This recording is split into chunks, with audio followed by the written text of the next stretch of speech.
Okay, this has been requested quite a few times, so I am going to finally share my divorce bucket list and all 38 items on that list.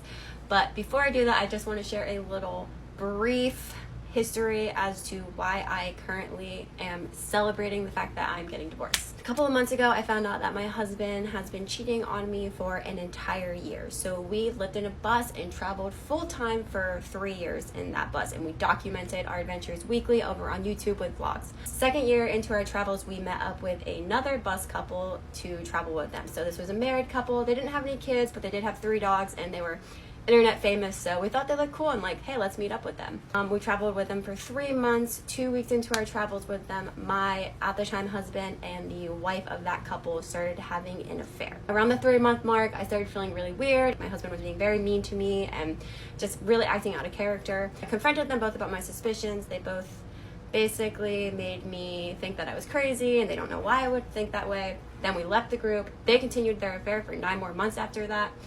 And all the while, my husband was gaslighting me into thinking that I was crazy and that I was never going to get over this. And while we were doing therapy, I was doing everything I could to try to save my marriage, swallowing my pride, learning how to be the best wife ever by reading these books and then doing all the things these books said, and just was repaid by basically just being treated like garbage and feeling like I was worthless. Finally got actual evidence that there was something going on between them and that they had been having this affair the whole time, and I was able to leave that marriage. It was a whole year from start to finish, actually. The day that I found out everything was their 1-year sex anniversary.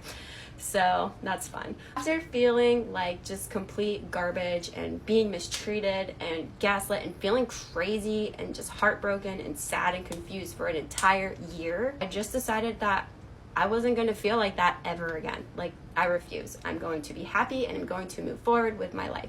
So I love making bucket lists. I make them for everything, and so I figured I would make one for my divorce. It seems to trigger a lot of people on the internet, my happiness and me like moving forward with my life and celebrating divorce, but after what I've just been through, I'm gonna celebrate. And if you don't like it, you can just keep scrolling. You don't have to be a troll, okay?